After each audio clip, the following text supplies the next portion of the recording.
The sun dipped below the horizon, painting the Egyptian sky in hues of blood orange and deep violet. As the last rays of sunlight kissed the sands, a serene yet haunting beauty enveloped the landscape. The sky, a canvas of vibrant colors, seemed to whisper secrets of ancient times, tales of pharaohs and forgotten civilizations. The air grew cooler and the first stars began to twinkle, heralding the arrival of night.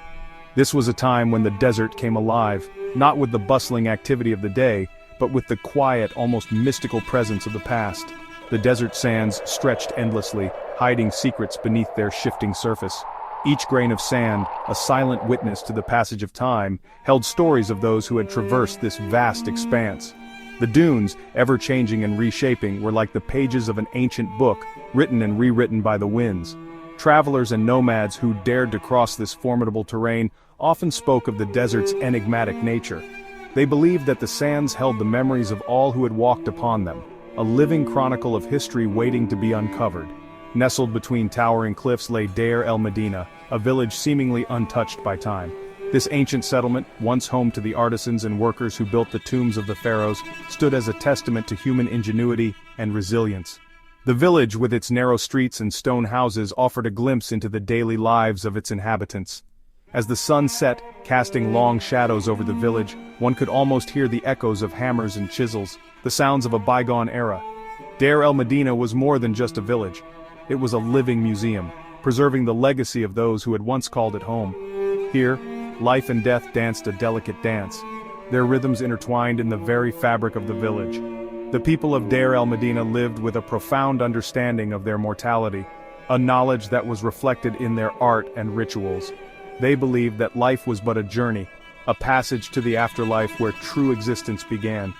This belief was evident in the intricate tombs they built, adorned with scenes of daily life and the afterlife. The village was a place where the living and the dead coexisted, their stories interwoven in a tapestry of existence.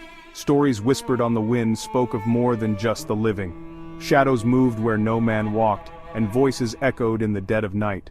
The villagers often spoke of spirits that roamed the streets, guardians of the past who watched over their descendants. These tales, passed down through generations, added an air of mystery to the village. On quiet nights when the wind howled through the narrow alleys, one could almost feel the presence of those who had long since departed. It was as if the village itself was alive, a sentinel of history, guarding its secrets from the prying eyes of the present. Deir el-Medina held a secret, a darkness that lingered beneath the surface, waiting for the unwary. This darkness was not malevolent, but rather a reminder of the village's ancient past. It was said that those who listened closely could hear the whispers of the past, voices that spoke of forgotten rituals and lost knowledge. The village, with its ancient walls and silent streets, was a place of reflection, a bridge between the past and the present. As night fell, the shadows grew longer and the air grew thick with the weight of history. Deir el-Medina was a place where time stood still, a testament to the enduring legacy of those who had come before. Dawn broke over Deir el-Medina, chasing away the lingering shadows of the night. The first light of day revealed a village that had stood the test of time, a place where history and daily life intertwined seamlessly. The village, home to skilled artisans and craftsmen, stirred to life. These were not just any workers. They were the elite, chosen for their exceptional skills and dedication. Men, their faces etched with the harshness of the desert sun, emerged from their modest dwellings. Each line on their faces told a story of resilience and commitment. They were the chosen ones, tasked with a sacred duty, carving and decorating the tombs of the pharaohs.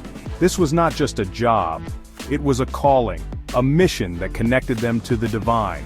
Their work was their life, their chisels and brushes extensions of their very being. Each stroke, each carve was a testament to their devotion and skill. Each day they descended into the Valley of the Kings, a place shrouded in mystery and reverence. The valley was not just a workplace, it was a sacred ground where the past and the afterlife converged. Their skilled hands bringing life to the afterlife of their rulers. Through their art, they ensured that the pharaohs would be remembered for eternity, their stories etched in stone and painted in vibrant colors. The hieroglyphics they carved were more than just symbols, they were a language, a means of communication with the gods. Each hieroglyph told a story, a prayer, a wish for the eternal journey of the soul. Despite the grueling work, there was a sense of community among the artisans. They shared their meals, their stories, and their dreams, finding solace in each other's company. As the sun set over the Valley of the Kings, the artisans would return to their village, tired but fulfilled. They knew that their work was more than just labor. It was a legacy that would endure for millennia. Under the starlit sky, Deir el-Medina would once again fall silent, a village of dreams and devotion, living in the shadow of royalty, yet shining with its own light. The village hummed with activity. Women, their heads covered with linen scarves, drew water from the well and gossiped about the latest happenings. Children chased each other through the narrow, dusty streets, their laughter echoing off the mud brick walls. Life in Deir el-Medina was hard, but it was their life. Yet beneath the surface of normalcy, an undercurrent of fear ran through the village. Whispers of strange occurrences passed from neighbor to neighbor, tales of shadows moving in the night and disembodied voices carried on the desert wind. As the sun began its descent, casting long shadows across the village, the artisans returned from their work in the tombs. They were weary, their bodies aching from hours of labor, but their minds were troubled by more than just physical exhaustion. Lately, strange things had been happening. Tools would go missing, only to reappear in impossible places. Whispers seemed to emanate from the walls of their homes, faint and indistinct, yet undeniably present. And in the flickering light of the oil lamps, shadows danced at the edge of their vision. Section 5. The Ghostly Scribe. One evening as the village settled into an uneasy silence, a blood-curdling scream pierced the night. Panic surged through the narrow streets as men and women poured from their homes, their faces etched with fear. The terrified cries led them to the house of a young scribe, his eyes wide with terror, his body trembling uncontrollably. "I saw him," he stammered, pointing a shaking finger towards the darkened corner of his room. "The ghostly scribe. He was there, watching me." Section 6. Forbidden Writings. The village elders, their faces creased with concern and disbelief, gathered in the scribe's house. The air was thick with tension, and the flickering candlelight cast eerie shadows on the walls. The scribe, a man of wisdom and knowledge, had been missing for days, and the villagers were growing increasingly anxious. They examined the room, their eyes searching for any sign of an intruder. But there was nothing. The room was undisturbed, as if frozen in time. The elders whispered among themselves, their voices hushed and filled with dread. They knew that something was terribly wrong. And then, one of the elders noticed something strange. His eyes widened in shock as he pointed to a corner of the room. The others followed his gaze, their hearts pounding in their chests. What they saw sent shivers down their spines. A clay tablet covered in ancient hieroglyphics lay half-hidden beneath the scribe's sleeping mat. The tablet was old, its surface cracked and worn, but the markings were still clear. The elders exchanged worried glances, knowing that this discovery could change everything. As he brushed away the dust, a chill ran down his spine. The hieroglyphics were unlike anything they had ever seen before. They were dark and foreboding, filled with symbols of death and destruction. The elder's hands trembled as he continued to clean the tablet, revealing more of the ominous writing. The writing spoke of a curse, a terrible vengeance that awaited those who dared disturb the eternal slumber of the pharaohs. The elders knew that they had uncovered something forbidden, something that was never meant to be found. The weight of their discovery pressed heavily on their shoulders, and they realized that their village was now in grave danger. The curse was real, and it was only a matter of time before its wrath would be unleashed. Section 7. The Curse of the Pharaoh. The words on the tablet sent a shiver of fear through the assembled villagers. A curse? Here in their peaceful village? It seemed impossible.